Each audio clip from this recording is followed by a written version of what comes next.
আর আজকের ওয়েদারটা একেবারে মেঘলা মেঘলা। ও রে সাউন্ড! চলেন এখান থেকে হালকা কিছুটা ফুয়েল নিই।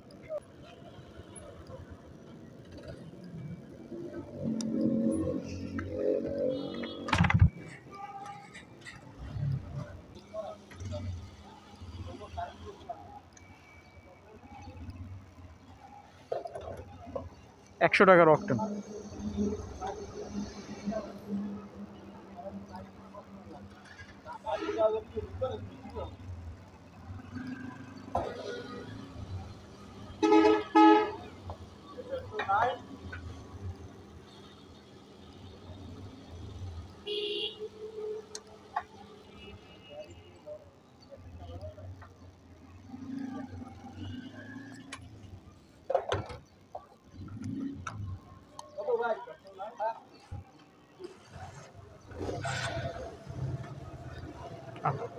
তবে মাইলেজ এবার মোটামুটি 40-এর উপরেই পাইলাম। এখানে তো আবার বেশ পিরোজপুরে এলপিজিও আনছে।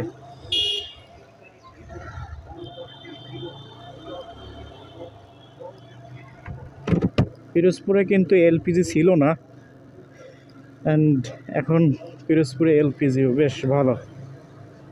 অনেকে দেখছি তো বাইক গ্যাসেও কনভার্ট করে। তো যাই হোক, আমি আমার বাইকে সবসময়ের জন্য অকটেন ব্যবহার করি, অ্যান্ড অকটেনে আলহামদুলিল্লাহ পারফরমেন্স মোটামুটি ভালো পাই পেট্রোলের থেকে। পেট্রোলে যদিও মাইলেজ ভালো দেয়, তবে অকটেনটাই বাইকের জন্য বেস্ট।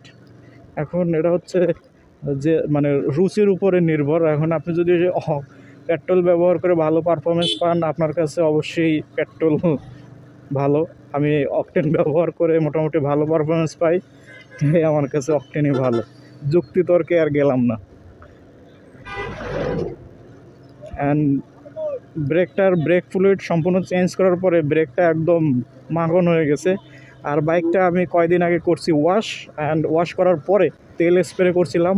ওই তখন মেবি কিছু তেল ডিস্কের উপরে লাগছে, যার কারণে সামনেরটা একটু কম কাজ করে। এই হচ্ছে অবস্থা। তবে এই বাইকের একটা মজা, গিয়ার শিফটিংটা খুবই স্মুথ। লং রাইডে গেলে আপনার পা ব্যথা হওয়ার কোনো পসিবিলিটি নাই, মানে পায়ের আঙ্গুল ব্যথা হওয়ার কোনো পসিবিলিটি নাই। অ্যান্ড অন্য অন্য গাড়ির থেকে এই টিভিএসের অ্যাপাচি সিরিজের গাড়ির গিয়ার শিফটিং যথেষ্ট পরিমাণে স্মুথ।